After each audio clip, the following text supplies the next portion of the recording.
Welcome to a special edition of Sporty News, where we look back at the champions who left us this year.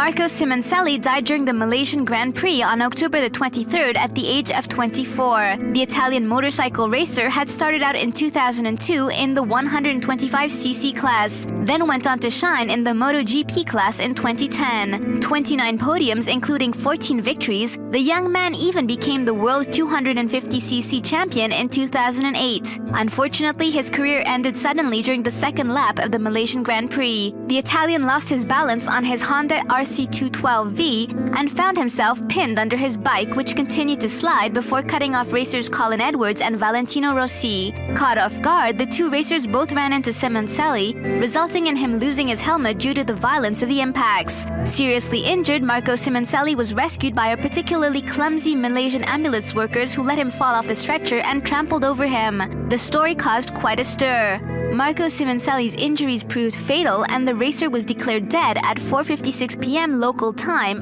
and the race was cancelled. As a tribute to the champion, all of the Serie A championship pitches observed a minute's silence that day. Joe Frazier passed away on November the 7th at the age of 67. The retired American boxer suffered from liver cancer. Joe Frazier will be forever remembered.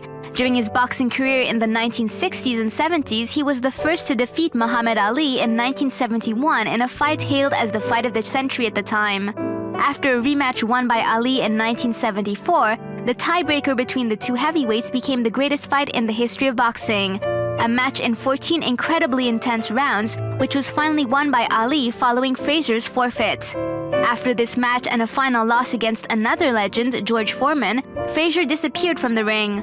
Upset, the world heavyweight champion from 1970 to 1973, known for his powerful left hook and his capacity to bounce back, he holed himself in his Philadelphia neighborhood, where he continued to pass down his craft in an old gym. To the journalist he welcomed into his modest home, he constantly brooded over his hatred concerning Muhammad Ali. Frazier never forgave Ali for the jibes directed at him shortly before their fights.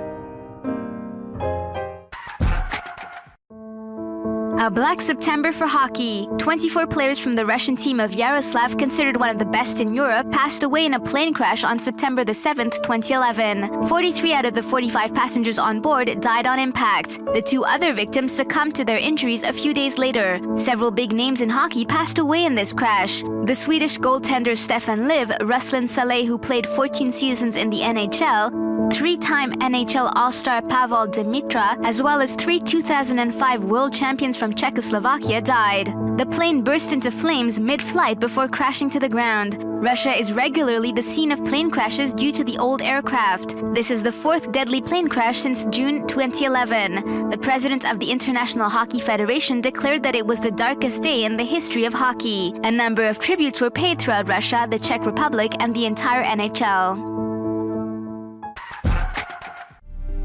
On October the 16th, 2011, Dan Wheldon, who won the 2011 edition of the Indianapolis 500, died in a spectacular crash during the last race of the IndyCar season in Las Vegas. During lap 11 of the race, a 15-car accident occurred. Several cars were destroyed and burst into flames. Wheldon's vehicle flew up before crashing into the catch fence. Rushed to the hospital, the English driver passed away from his injuries. The IndyCar world is in mourning. Dan was 33 and leaves behind him his wife and two children. The drivers and stable executives, in shock, decided to not continue the race as a tribute to him. Danica Patrick, the first woman to have won an IndyCar race, said a few words on the tragedy. Well, we're all very sad. He's a friend of all of ours. He'll be missed. And I just feel for his family.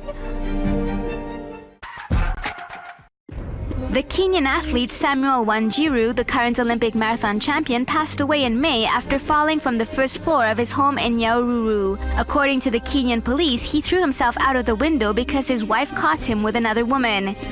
The Nyahururu officer added that the champion had died shortly after being taken to the hospital. Samuel Wanjiru is the first runner to win 3 major marathons: in Beijing in 2008, in London in 2009, and in Chicago in 2009 and 2010. In Beijing, he was only 21. He became the youngest athlete to win the marathon since 1932 and the first Kenyan to win Olympic gold in this discipline.